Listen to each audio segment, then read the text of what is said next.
I think it's always been part of me to be the steward of the land. We are unique because of the island. Our soils here are perfect for growing grapes.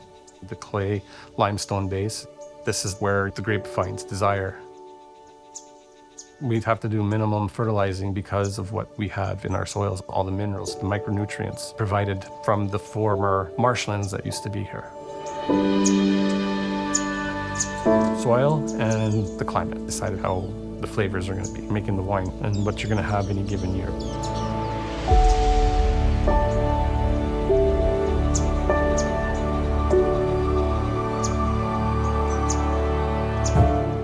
I've been working in grapes now for like 25 years. You can never really compare one year to the other.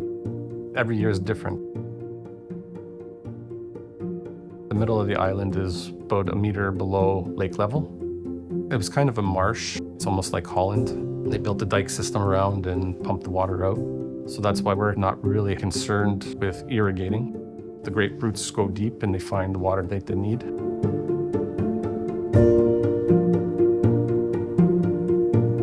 Strategy begins right in February when we start pruning the vines.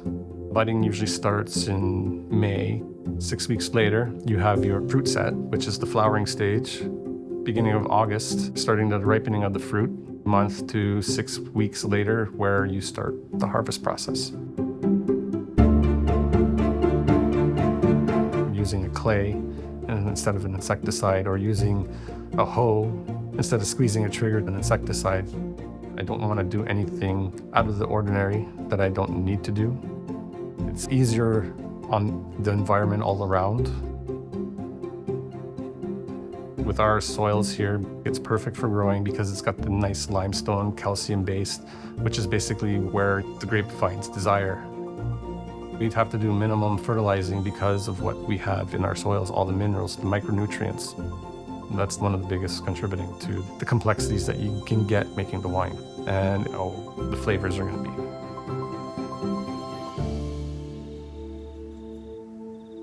Year to year, weather plays the biggest role in what you have to do on a daily, weekly, monthly basis. Hot, dry year, complexity beyond imagination.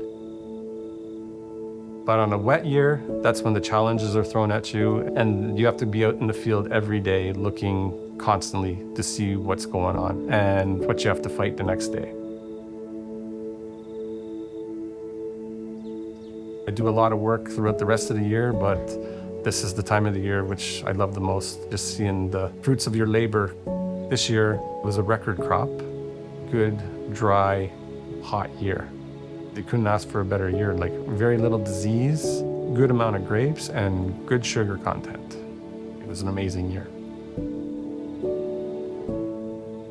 Well, rewarding for me is that after harvest, I know all the fruit has been sent to the winery. It's tasting that first batch of wine that they make throughout the process. That's what I look forward to. I usually put the first load of grapes on the ferry, and I usually put the last load on the ferry. And when that last load gets on there and I walk off the ferry, there is a little sense of